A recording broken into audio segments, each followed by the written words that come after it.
This family decided to clean up their father's garage when they came together for the summer. Upon opening it, they were astonished to discover not just a few trips down memory lane, but also a 50-year accumulation of rubbish. Welcome to USA Stories channel. Do not forget to subscribe and activate the bell button to receive all new updates. Now let's go to the story. Sitting on his porch, Grant Carver took a long pull on his drink. His thoughts drifted back into the past, as they often did these days. It had been 30 years since he was alone. Grant had never remarried since his wife passed away while their daughter Karen was just 7 years old. Prior to his retirement, he worked as an airline pilot and was so engrossed in his job that he had never had time to realize how lonely he was. He was continually traveling to or from another nation, and he knew people everywhere. However, it was beginning to bother him now. He missed having a companion in the house, someone to greet him in the morning and spend the evenings cuddling with. Above all, he missed having private conversations with someone, the kind of conversations that only lovers or married couples can have. He was missing someone who was privy to practically all of his secrets. Grant never even told his wife while she was still living, but he did have one secret that only he knew. It all started with a week-long R&R spent during the Vietnam War in Pattaya Beach in Thailand. He had been away for a week away from the violent jungles of Vietnam. He arrived in a location where he encountered someone who fundamentally altered his inner landscape. However, he was unable to ever disclose this individual to anyone. Even after all these years, keeping the secret felt like a lump of hot coal within his gut, a fire that would never go out. However, he also realized that he would never be able to let go of it. The notion of it still caused a peculiar stirring in him. Grant undertook several perilous trips to rescue injured American soldiers in the harsh Vietnamese jungle. There was an aura of special protection around him for those who flew with him. His presence was comforting, and everyone felt that he would survive. A little smile twitched across Grant's lips' corners. Back then, he was just fearless. The lads were aware that if they rode with him, he would return. Grant felt unbeatable, even under enemy fire and with their chopper full of injured. The chopper was struck by gunfire, but he was uninjured.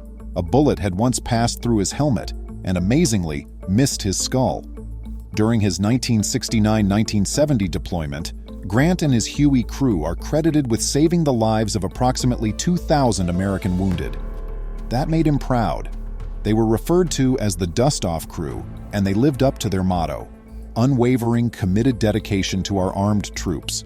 The tales from back then, when he eventually returned to the United States and started flying commercial aircraft, made for some great chats at the grill. However, the conflict persisted within him. There were sights, sounds, and scents that he had come to terms with the fact would never leave him, even after all these years. The secret was there after that.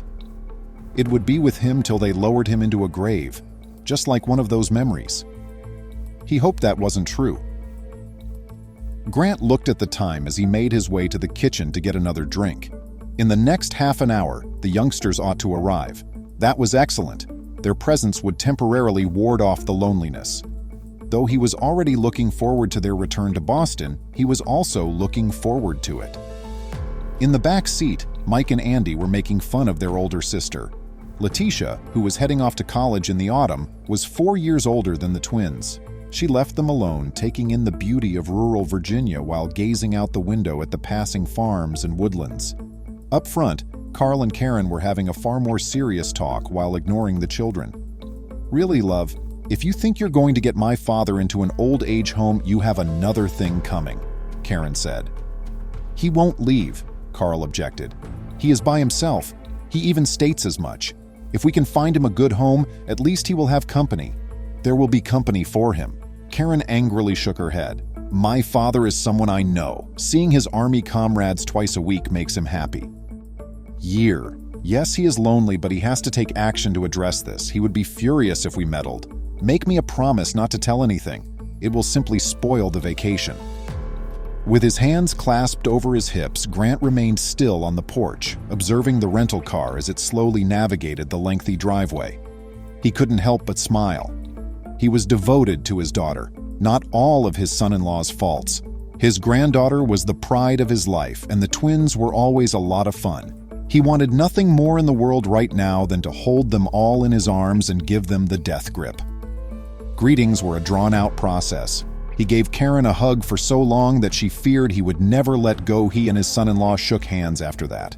Letitia moved aside, allowing the twins to enter first. They too lingered briefly in their grandfather's embrace. Subsequently, he met Letitia's gaze, and she met his. There was a unique relationship between them. "You remind me of your grandmother, Pumpkin," he stated. She whispered quietly in his ear, "Grandpa, you always say that," as she leaped into his arms. "I wish we could have been acquainted."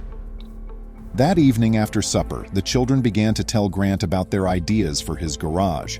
While they were here, they made the decision to organize and repack his garage and made the decision to not accept no for an answer.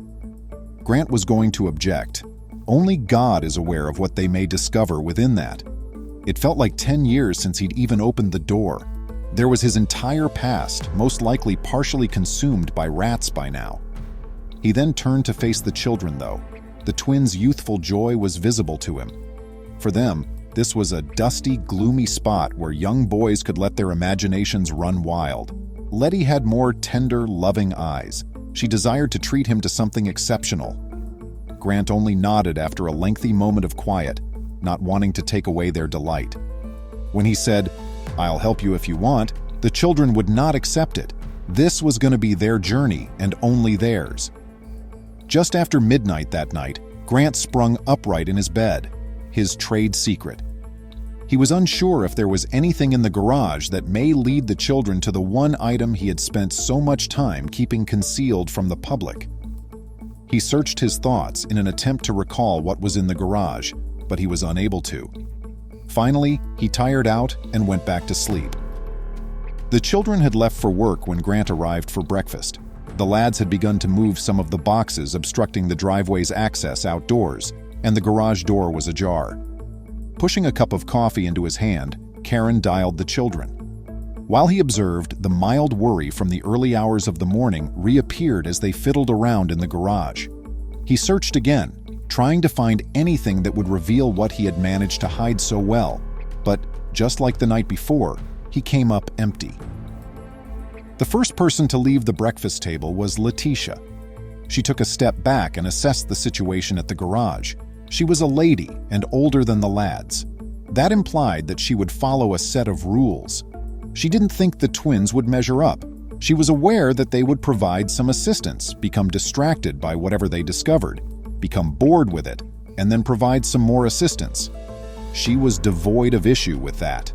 In addition to having a great day, they would be doing something unique for Grandpa. Just before noon, the twins discovered the first major discovery. They discovered a bulky radio, a helmet, a rusty dagger, and 2 filthy satchels inside a metal trunk. There was an ancient tin behind it all. When they opened it, they found fading pictures inside along with faded markings on it. "Gimme," Letitia murmured, grabbing it out of Andy's grasp. She was taller than him, so he kept trying to take it from her until he gave up. "Now, let's all sit down together and look at these," she stated. The majority of the photos showed a much younger Grandpa with a number of additional troops near Army helicopters. The children were unaware of the location, identity, and significance of the persons in the pictures. The twins displayed their discovery at the lunch table. The radio, knife, and helmet are placed on the server. Letitia folded the photos in her hand. "What are these, Grandpa?" Posed by Andy. Grant glanced at Karen, asking whether it was all right to talk about the war. She said nothing, just nodded. He then told the 3 children the most daring story they had ever heard while they were eating lunch. The stories had heroes, villains, battles, comebacks, heartache, and tears. Grandpa had been a part of each one, and they were all better than any story they had ever watched on television. Of these stories, the 3 grandkids of Grant were astonished beyond belief. However, during this entire time, freezing fingers gripped Grant's back. The kids would undoubtedly discover whatever memento he had kept in the garage that had anything to do with his secret, because he had forgotten about it all. They did, an hour after lunch. Letitia discovered the little tin first. It resembled what they'd seen in one of the pictures. Together, they created the most amazing existence. I truly adored your grandma, you know, even though I realize that may sound weird to you." Just then, something began to develop in the back of Letitia's thoughts. It grew, forced its way through the subconscious's soil and into her consciousness, where it developed into a plan. Letitia missed breakfast and complained of having a headache the next morning. She was really upstairs, talking on the phone in her bedroom. She was staring at her laptop with its lid open, trying very hard to focus. Karen became worried at dinner time as she had skipped lunch as well. Letitia told her when she knocked that she was okay and only needed a little rest. The following day, she repeated the arrangement. She entered the living room shortly after lunch, glowing with victory. Her words, "I'm expecting a guest tomorrow," were delivered without fanfare. With butterflies in her stomach, Letitia watched as the automobile wandered up the driveway at approximately 10 in the morning. She was unable to obtain a clear view of the person driving because of the window tinting. Beside her was her granddad. He had allowed her to remain clandestine. When she was ready, she would raise her hand and he would not press her. But all the color vanished from his face when the stranger pulled to a halt and got out of the car. What he was witnessing was beyond belief. Grant was so stunned that he was immobile or talk. A stunning woman of similar age approached the porch and ascended the stairs. She turned to Grant after placing a hand on Letitia's face. "Hello, Grant," she extended her hands in greeting. With a tense voice, he replied, "Hello, Eleanor," taking her hands in his. "How's that for a happy ending? Have you ever reconnected with someone you hadn't seen in a long time? Leave a comment with your tale. We'd be interested in hearing it, but that's it from us for now. I appreciate you seeing. We'll see you in the upcoming video." Renowned surgeon Dr. Eric Parker was midway through a crucial procedure when cops stormed into the operating room. 10-year-old Mia, his daughter, saw her father being brought away in handcuffs and stared in despair and bewilderment. Eric was well known for his commitment and talent, so the hospital was shocked by his unexpected arrest at such a sensitive period. Maya was terrified and perplexed, unable to comprehend what was going on. Who would arrest her dad, particularly in the middle of surgery? When Mia found out the surprising cause for her father's detention, her life fell apart, and she vowed never to speak to him again. When it happened, Mia was relaxing on a seat in a park outside her dad's hospital job. She was there waiting for her dad to finish his shift with her mother, eating a sandwich. She had once asked, "How much longer, Mom?" since she was so happy to see her father. "Just have patience, my love." Christina, her mother, had informed her that he'll be here soon. He had informed her that after his operation was over, he would text her. But when she saw that she had no messages yet, she thought that perhaps he had wanted to surprise them. Well, she was wrong about that, but she was definitely surprised by what she saw next. Mia hadn't noticed it yet, and she was still smiling as she approached her father, who turned pale with shock as soon as he laid eyes on her. Maya was just about to ask him whether everything was all right when she noticed an officer was walking next to him, looking very serious and angry. "Even Mia, sweetie, go home. I love you," Eric called out to her as the officer guided him to her car, which was parked just outside the hospital. Mia was completely shocked by what she was seeing, and her mother had joined her by then as well. "Help him!" she yelled, while tears streamed down her face. Christina couldn't believe what was happening, and she ran to the car, slamming her fists on the window. "Eric, what is happening? This has to be a mistake. Please, you have to let him go," she screamed. But the officer simply instructed her to get away from the car. Once the vehicle had departed, Christina composed herself. Telling her daughter to get in the car, she wanted to show her strength for Mia. They were heading straight to the station to see what was going on. Desperate for information, Mia and Christina hurried through the police station's sliding doors. They learned less the more questions they asked. Police walked by without making eye contact. Mia pulled at her mother's sleeve, growing increasingly irritated. She said, "Why won't they tell us anything?" Christina shook her head, a determined and worried mask on her features.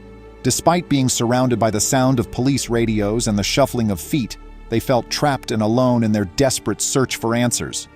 The door finally opened, and Eric was led in handcuffs, linking his wrists. Eric's appearance shocked them both. His surgical scrubs were wrinkled and stained, his hair unkempt. Dark circles under his eyes told of stress and sleepless hours. "You pretty outside?" Mia slumped onto a cold metal bench. Her mind raced with questions, each one deepening the knot of worry in her stomach. Back in the room, Eric and Christina spoke in hushed tones. "The charges are severe," Eric murmured, his face pale. Christina's hands trembled slightly as she listened, her eyes never leaving his. "But I didn't do it, Christina," Eric added quickly, his voice firm yet desperate. After what felt like hours, Christina reappeared in the doorway. "Everything will be okay," she whispered, giving Mia a tight hug. Together they walked towards the exit of the station, the evening air cool against their faces. The car ride home was quiet, the city lights blurring past as Christina drove. The house felt different, heavier somehow as they moved through the evening routines. Dinner was quiet, the usual chatter replaced by a thick silence that neither seemed able to break. The air was filled with unasked questions and unspoken worries. The next morning at school, Maya felt eyes on her as she walked through the halls. Whispers followed her from locker to classroom, each word like a small sting. Walking down the crowded school hallway, Mia caught snippets of conversations. "Did you hear about her dad?" One voice snickered. "He's a criminal," another chimed in, laughter following the harsh words. She had to know what others were talking about her father. She took a deep breath, opened the school computer, and hesitated a fraction of a second before entering his name in the search box. To make sure no one was looking, she looked around the room. Mia's eyes became wide as she clicked on the first story, and the screen filled with headlines. It included the precise time and date of Eric's arrest, in addition to brief and imprecise statements of the charges. Mia skimmed the paper. Her attention became more focused as she read each word. Mia began reading more stories and pieced together the accusations made against her father. Despite the legal jargon in each report, she managed to piece together enough information to understand the gravity of the charges. Her eyes never left the screen as her breathing became more shallow. She was too busy concentrating on the wonderful words that portrayed her father in such a negative light to notice when the bell for lunch ended. She tried to make sense of the father she knew and the one depicted in the papers, but all she could feel was anger and uncertainty. The loud ring of the school bell snapped Mia back to reality. She quickly shut down the computer, her thoughts still swirling. Standing up, she barely noticed the other students bustling around her, all rushing to their next class. Mia couldn't sit through another class, not with her thoughts in turmoil. She left the school grounds, her pace fast and determined as she headed home. Mia stormed into the house, slamming the door behind her. "Mom, what's going on with Dad? I saw the articles." Christina, taken aback by Mia's sudden entrance and sharp tone, dropped the book she was holding. "Yeah, let's sit down and talk about this," she stuttered, her mind racing to formulate a response to Mia's pointed questions. "I was going to tell you," Christina began, her voice weak. She tried to explain the little she knew, but her words seemed to stumble over each other.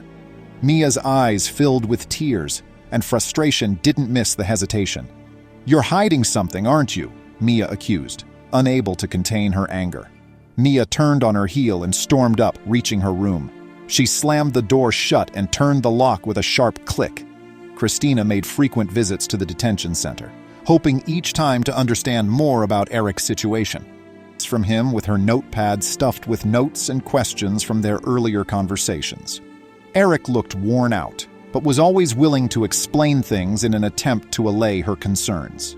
Christina's commitment to assist Eric remained steadfast, even as each visit ended with her feeling a mixture of perplexity and optimism.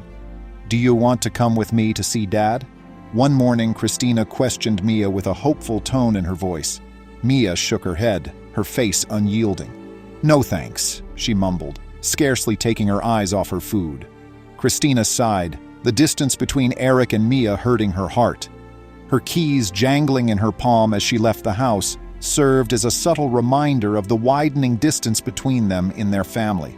As the trial started, Christina was there in the front row of the courtroom every day. She took meticulous notes, her eyes rarely straying from the proceedings. Each witness called in, each piece of evidence presented, she followed with intense focus, trying to understand the depth of the situation her husband was in. Despite Christina's attempts to involve her, Mia refused to attend the trial. "I can't see him," she said quietly whenever her mother asked. She couldn't bring herself to face the room, the lawyers, or her father. Instead, Mia spent her days distracted at school and restless at home, avoiding conversations about the trial and burying herself in schoolwork and music, trying to keep the reality of her father's situation at bay. As the trial progressed, local media swarmed the courthouse, eager to cover the sensational story of a respected doctor facing serious charges. Reporters often approached Christina, who politely declined to comment. As more witnesses testified, the evidence stacked against Eric seemed overwhelming. Each testimony was more damning than the last, with detailed descriptions of the alleged misconduct. Mia, passing by the kitchen, overheard her mother on the phone discussing Eric's trial. "It doesn't look good," Christina said, her voice strained. Mia paused, her hand on the wall for support. The reality of her father's possible future hit her hard. She felt a growing sense of dread. Her anxiety mixed with her earlier fury, and she silently withdrew to her room, the conversation's weight bearing down on her. The likelihood that Eric would receive a significant sentence developed as the main conversation subject in the courthouse hallways as the trial went on. Legal experts conjectured on the length of incarceration. A series of emails and papers that suggested Eric had been set up by a co-worker were revealed in court, marking a dramatic reversal in the case. Eric's face displayed signals of relaxation that had not seen in weeks, while Christina screamed and covered her mouth with her hands. Further investigation revealed the motive behind the framing: envy. Eric's colleague, who had long coveted his position and recognition, had orchestrated the scheme.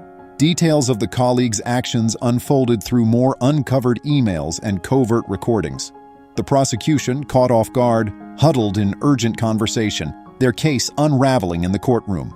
Papers shuffled and laptops clicked rapidly as attorneys adjusted their approaches. The atmosphere in the courtroom and at home began to shift from despair to cautious optimism.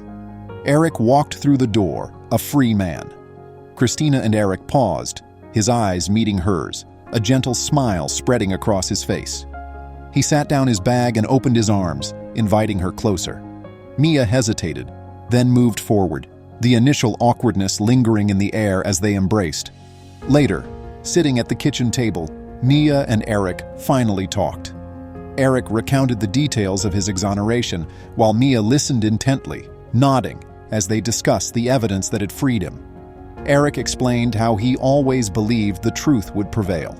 Mia absorbed every word, the barriers between them beginning to crumble as understanding and relief replaced the doubts that had once clouded their relationship.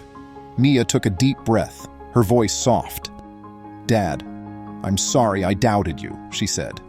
Eric shook his head gently, taking her hand. "There's nothing to apologize for, Mia. It was a hard time for all of us," he replied, his tone forgiving. Their conversation marked a turning point, mending the rift that had grown between them during the months of uncertainty and fear. Laughter and conversation filled the room as the family gathered around the dinner table that evening. The excitement of Eric's cleared name and their reunion was reflected in the lighter ambiance and lunch. There was an air of confidence as they discussed plans for the future. They embraced a hope for the future and felt completely united for the first time in months. Tim had been a park ranger for a very long time, and he was passionate about what he did. He followed the same path every day to keep an eye on the animals' whereabouts and water supplies. He was astounded by what he saw every day, despite the fact that nothing much changed. However, he realized that something terrible had occurred when he saw this specific nest. For the last 3 years, Tim had gone by this nest almost every day. He had observed its construction with great interest throughout the years, and he could still clearly recall the day it had first emerged. Ordinarily, he could already hear the birds singing joyfully in the distance. However, it was quiet today. Somewhere in the park he could hear other sounds, like leaves rustling and birds tweeting, but there was silence surrounding this tree. In all the years the nest had been in the park, nothing like this had ever occurred. In addition, not a single bird was visible in this area. Tim could usually see a couple birds jumping about on the nest, and on really slow days, he might even see them bringing back twigs to further enlarge the nest. He moved cautiously toward the tree, not wanting to frighten away any birds that may be nesting within. Ultimately, apart from the quiet, everything appeared perfectly normal. Tim didn't want to bother the birds if they were there, but he wasn't positive they weren't. He ultimately made the decision to wait to act. Maybe all of this had a completely reasonable rationale, and he didn't want to break into the bird's house without a valid cause. He withdrew as a result, vowing to check again the next day. He was planning to act if the nest still appeared to be empty. Tim could not get rid of the uneasy sensation he had throughout the day. He prayed that everything would be normal and the birds would be chirping when he came to the park the next day. This was not going to occur, of course. We shouldn't go ahead of ourselves, but he would even eventually contact the cops. Tim got at the park early the next day. He just had to go to the tree and check on the nest again, and he did so right away. He knew as soon as he saw it that something wasn't right, but he persuaded himself not to jump to any judgment just yet. He saw some odd markings on the ground as he got closer to the tree.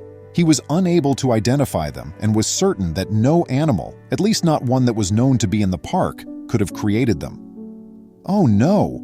Considering all the potential threats that may have entered this area, he spoke such words. For a minute, Tim became quite concerned, but then, looking around the tree carefully, he decided that the birds had probably not been assaulted. He reasoned that, whatever had happened, the birds had not been damaged badly because there were no feathers or injured birds on the ground. He wanted to peer inside the nest to fully comprehend what was happening, but the tree was too tall for him to do so. He then proceeded to the ranger station and gathered all the gear he needed. He usually walked around the park, but this time he used a vehicle. He unloaded the ladder and set it down close to the tree when he got there.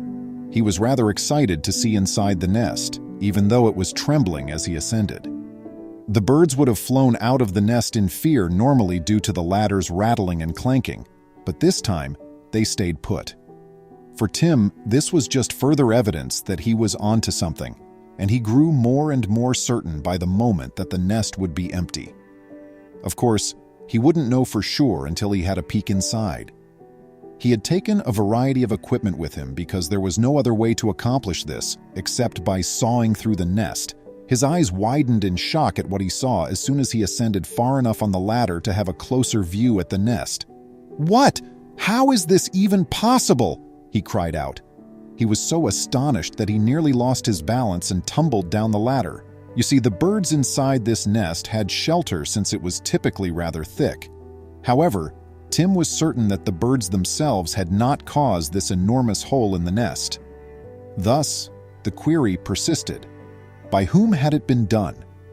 Tim's concerns were validated when he eventually got a chance to peek inside the nest thanks to this opening. It included no birds at all. However, this does not imply that the nest was deserted entirely.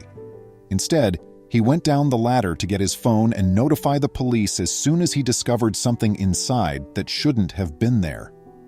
Tim scrambled down the ladder, his pulse pounding from the shock of seeing the nest empty. His voice strained as he described what he had discovered. He called the police, puzzled and worried. He talked about the unusually empty nest and the peculiar object he found within. Anticipating haste from the police, he awaited their reaction with bated breath, praying they would recognize the gravity of the situation. Tim's sense of urgency was not shared over the phone by the cops, though. Their tone was dismissive, implying that it was likely the work of an animal or a minor anomaly. They told Tim not to worry too much and to keep an eye on it, since they weren't convinced it was anything the police should look into. As he stood there by himself in the peaceful park, Tim became frustrated. The apathy of the cops hurt.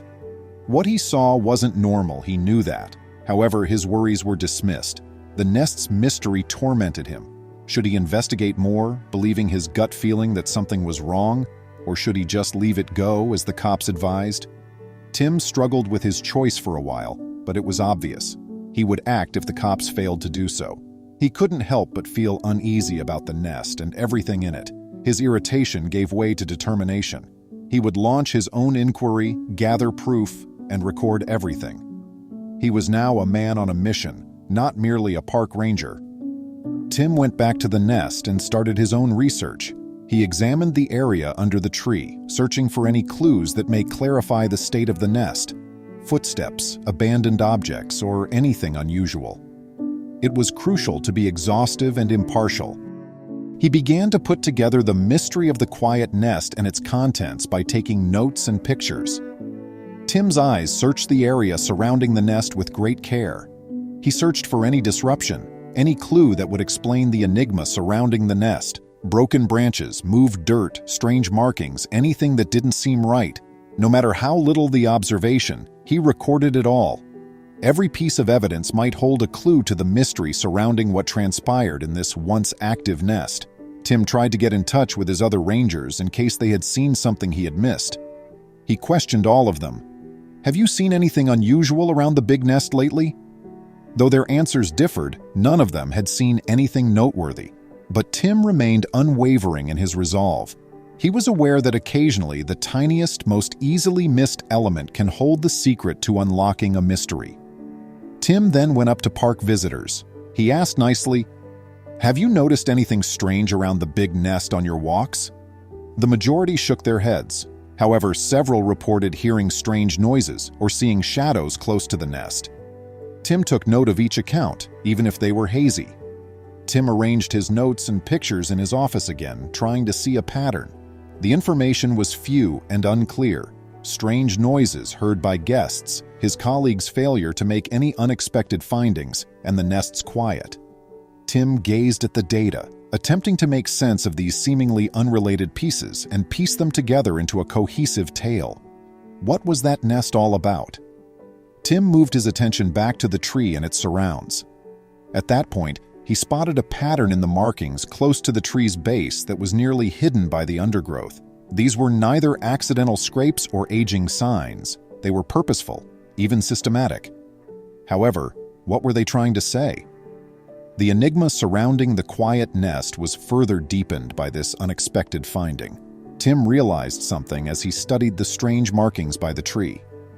These indicators clearly showed evidence of human intervention. They were not the creations of animals. The positioning and arrangement of the markings all pointed to a purposeful activity on the part of the person. This was a turning point in Tim's research. The formerly hushed nest was now a place where people were involved. Additional examination turned up additional telling indicators. Tim discovered tracks in the leaves that were too big and clear to belong to any park animal. There were faint but noticeable tool marks in the bark of a nearby tree. These were the outcome of certain deliberate activities. They were not random. Tim felt an increasing feeling of urgency as he recorded every footprint and imprint, and his heart raced. Tim began to recognize a pattern, recalling the visitors' descriptions of shadows and noises. He recalled having first discounted the possibility that he had seen lights in the park after hours. Their actions, the objects they were using, and the times of their visits all suggested a relationship to the strange happenings in the nest. Tim realized he was onto something big. He had to keep watching and collect enough proof to show that they were involved in whatever was happening in his park. When Tim discovered a letter that said, "Stop looking where you shouldn't," pinned to his office door, his inquiry took an unsettling turn. It was a clear and menacing message. His spying had been spotted and someone wasn't amused about it.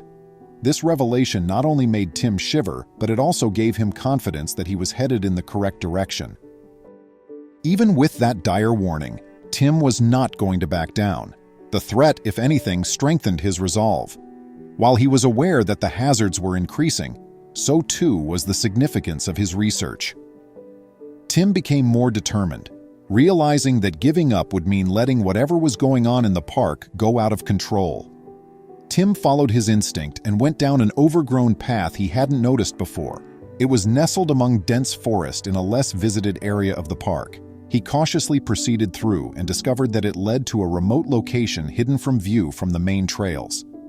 For someone looking to stay under the radar, it was the ideal location. Tim made some startling findings in this secret location. Along with many empty cages of varying sizes, he discovered a few tools that didn't seem appropriate in a nature reserve. These objects suggested illicit activity, maybe capturing wildlife or something more nefarious. Tim used his camera to record everything, feeling a great deal of responsibility for what he discovered.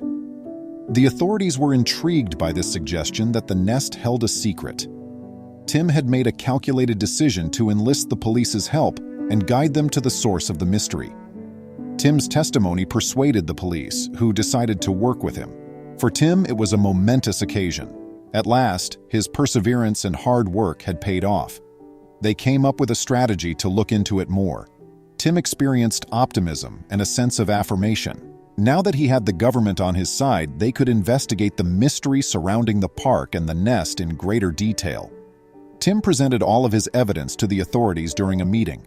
He showed the pictures of the equipment and cages, the suspicious group's visitation patterns, and his observations of the odd actions occurring around the nest. As the cops listened carefully, their doubts about the extent of possible unlawful activity in the park began to grow. Tim started planning an operation with the police to find out just how much was being done illegally in the park. Tim and the cops made an astonishing find during the sting operation.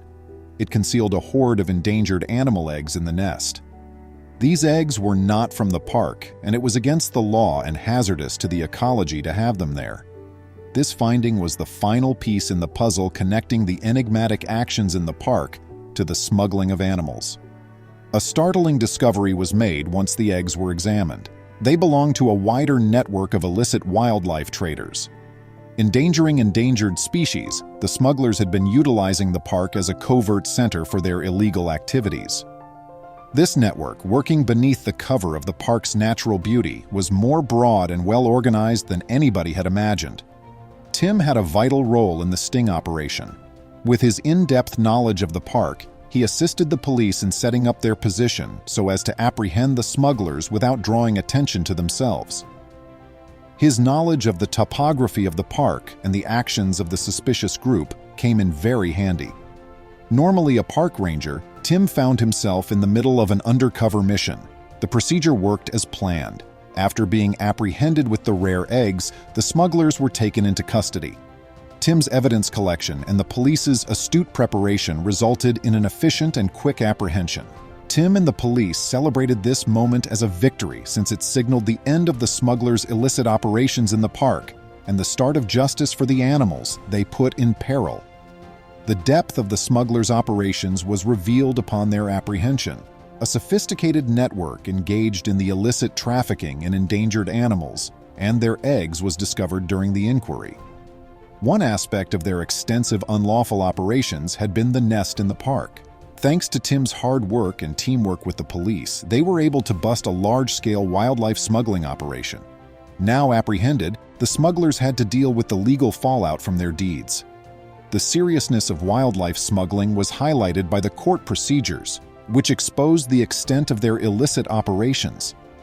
Given that they were given sentences appropriate to their offenses, justice was done. This result was a major win for the preservation of wildlife and evidence of the value of conservation and vigilance work. With 2 kids in tow, they placed an order for just one kid's meal. There was a problem, as the waitress realized: a waiter. When a family with 2 kids placed an order at the restaurant for only one kid's lunch, Judith became quite concerned. She made the decision to keep an eye on them and saw that the little child was going without food and receiving no conversation from the other family members. "Do you need help?" she said, holding out a sign. She received the necessary confirmation quite promptly. Having at last been able to speak with the young child, Judith was prepared to act. Therefore, as the family stood and took the young child by the hand, as they were leaving the restaurant, Judith was more than happy to obstruct them by asking pointed questions. The family was about to leave when Judith and a few other dinner attendees confronted them with what they had seen. After turning as red as a cherry, the father turned to face his daughter. "This is not what it looks like," the father blurted out. Judith could hardly believe he was done. But why had the father said that? Was there something else going on? Or was there something wrong with the small girl?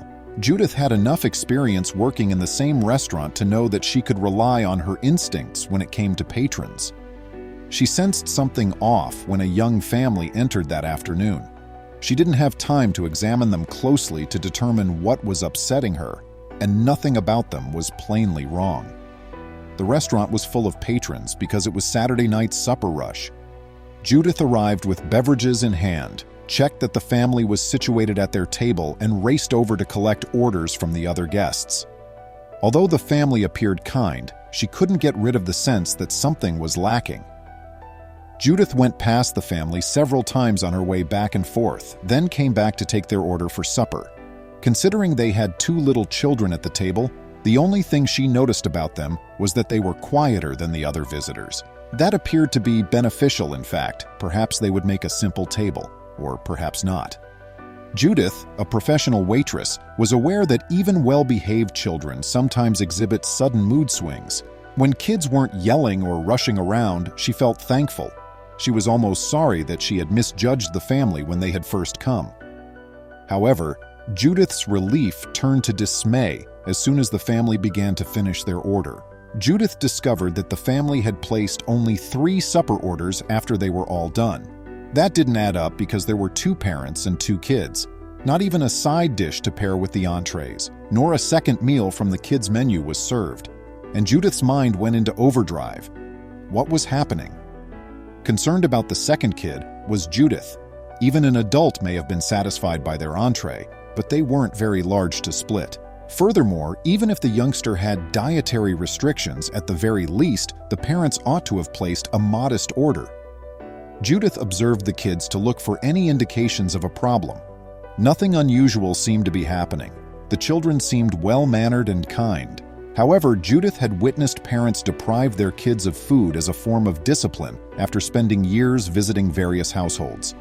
However, there was a significant distinction between providing a disobedient child with no food at all and refusing to purchase them food in a restaurant. She made the decision to investigate the situation. Judith requested one of her co-workers to take over the table for her in the interim. When the family didn't believe she was looking, she wanted to be able to check in with them.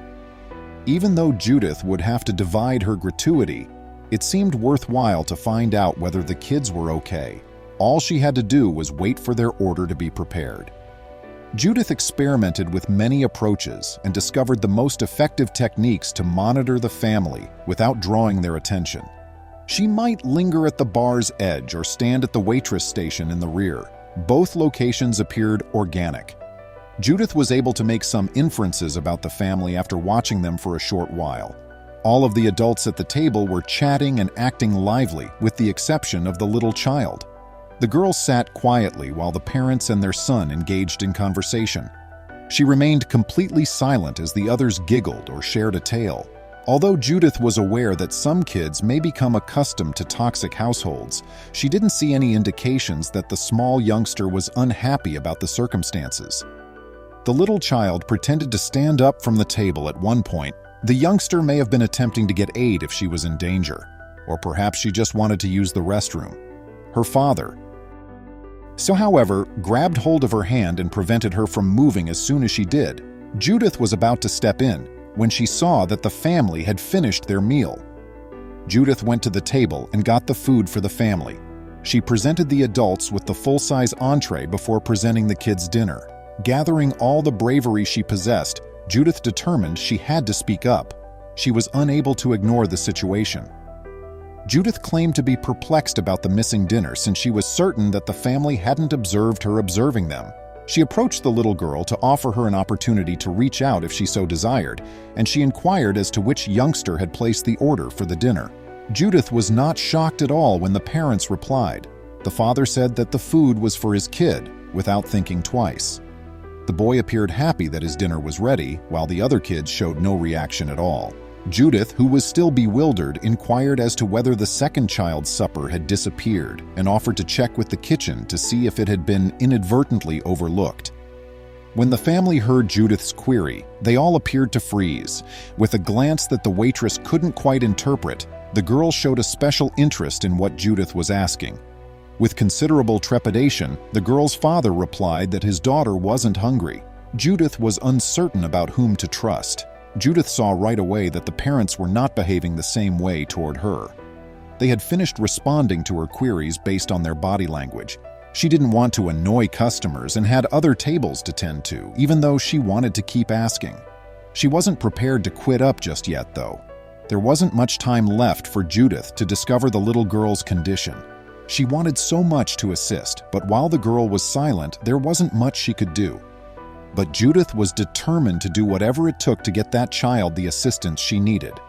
But with the parents present, how could she possibly do anything? Between bringing dishes to other tables, Judith continued to observe the family. The young daughter didn't touch anything while the son, parents, and other family members were all eating. Not one of them volunteered to give her a piece of their food or to share. Judith's heart fell at the girl's depressing appearance. It was necessary for someone to act. As Judith feigned not to notice the family, she began formulating several schemes in her mind. There had to be a method to talk to the young child that her parents wouldn't discover. When the girl's father refused to let her go, Judith considered attempting to move her away from the table, but it didn't seem feasible. But at last, Judith got an idea. Judith was instantly appreciative of her extensive knowledge of the eatery. After working there for a long time, she had learned by heart where she might stand to observe which tables. She believed she could signal to the girl in one location without the other family members seeing. Judith rushed to verify her hypothesis. When Judith arrived at the spot she had in mind, the parents were looking the other way and a pillar was in her way, preventing her from seeing the boy. From there, Judith figured she could text the girl to see whether she was safe. But the scheme was more than a little dangerous. When Judith initially chose to wave at the girl, she did not reciprocate. She seems a little perplexed by what was happening. Judith truly needed to have a private conversation with the girl before the family left the eatery. Judith sensed something wasn't quite right. Then she picked up a pen and paper and penned a note. "Do you need help?" it asked. Without her father seeing, the girl nodded as she gazed at Judith. "Okay," Judith wrote to let the girl know she would assist her. Judith now had to devise a strategy to approach the girl by herself. Speaking with her in the restroom would be the most convenient method for Judith. There was nowhere else she could talk to the child without someone else getting in the way. Judith had an idea, but she needed some of her co-workers to support her.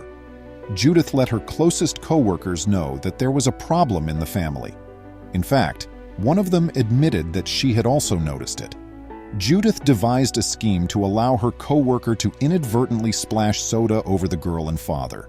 They needed to leave the table for this to happen. Judith had to first alert her manager in order to avoid losing her job for assisting a female.